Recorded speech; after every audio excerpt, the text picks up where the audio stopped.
So you've decided to wait until age 70 to start collecting Social Security, but you are planning on retiring earlier. So how do you structure your investments in the most efficient way possible to bridge that gap between retirement and actually collecting that Social Security? So today I'm going to give you two strategies that I think could be really useful.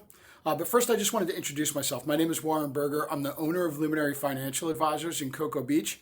We serve people all over the country, and essentially we help them clarify their vision and values for retirement and then help them create a plan to execute that. If you had retired over the last couple of years, you've seen some pretty scary scenarios. At certain points, you might have seen your portfolio down more than 15%. It's a pretty scary thing for someone that's just retired, especially if you're planning on waiting to collect your Social Security. What I want to do is give you a couple of strategies that will allow you to go into your retirement with confidence and feel really solid about the idea that you can wait to collect that Social Security benefit and get those higher Social Security payments, especially to age 70, considering that you get an additional 8% per year past your full retirement age if you decide to wait. For today, we're going to use the example of Howard and Marion Cunningham, aka Mr. and Mrs. C, for any of you old enough to remember.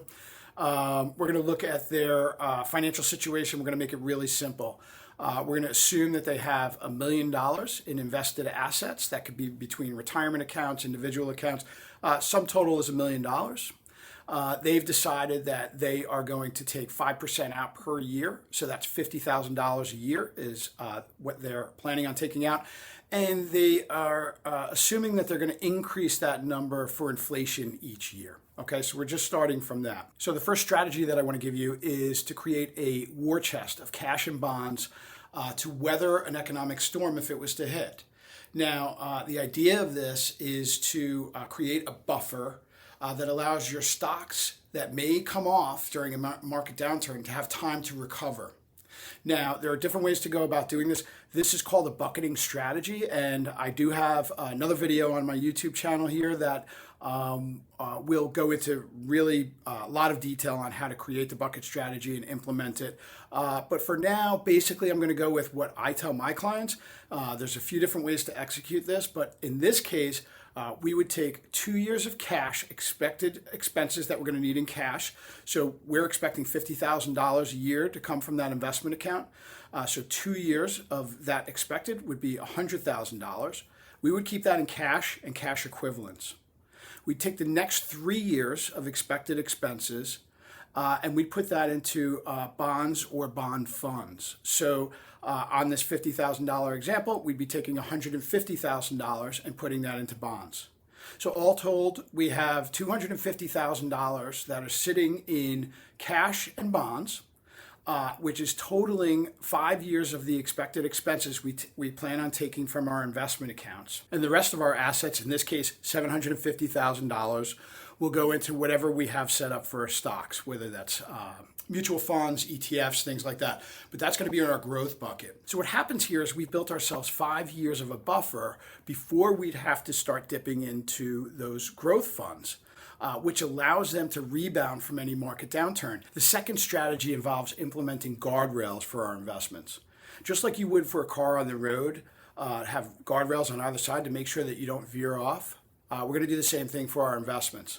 And the way this works, I've gone into greater detail in another video here on the YouTube channel. But essentially what we're doing is we're looking at the withdrawal rate. In this case, it's 5% for Mr. and Mrs. C. And if that withdrawal rate veers off course by 20% to either side, either to 6% on the one side in this case, 4% to the other side, we would make adjustments in our spending. And in each case, we'd adjust our spending by 10%. So I'm going to give you an example with Mr. and Mrs. Cunningham. So we have our $1 million. We have 5% of the $1 million is $50,000. Let's just say the market had a downturn and the market went down to $800,000. Okay. In that case, we would end up having a greater than 6% withdrawal. That $50,000 would be greater than 6% of that $800,000. In that case, we're going to decrease our spending by 10%. So that $50,000 that year is going to go down to $45,000 that year. Now, in most cases, that's going to be something that people can live with. It's not a major adjustment in lifestyle, But what it does is it affords us the opportunity for the markets to come back and for us to have this sort of dynamic flexibility in our spending so that we're making constant adjustments to how the markets are doing. But it's not like this sort of major adjustment, major pain that we're feeling. And when the markets do come back, we're going to adjust that spending higher. Now let's look at this on the upside. Let's just say the markets went to that same $1 million. We had an up market in a given year. Now it's worth $1,300,000. Well, in that case, it would be below 4% withdrawal rate, and we would increase our income by 10%. And the idea is, if you're doing this yourself, to just make these adjustments every year. And essentially all you're doing is making sure that that 5% withdrawal is always staying within these 20% bands on either side. Ultimately, planning for retirement is a tricky process. There are a lot of different strategies out there to employ. A lot of people with varying opinions on which ones you should use and how they should be done.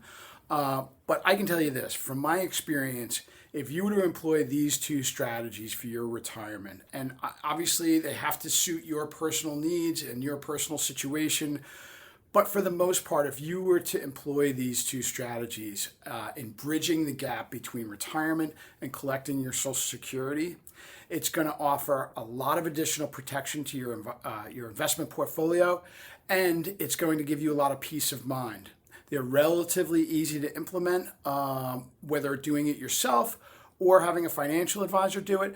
But the point is, you need to put these in place well before you retire, even just structuring your investments. You want to do that gradually. I like to start this process 5 years before you start retiring, gradually moving your investments into the sort of that bucket strategy, planning for what the guardrails are going to look like and what expected expenses are going to look like. At the end of the day, taking the time to do the planning is key. So I hope this has been helpful for you.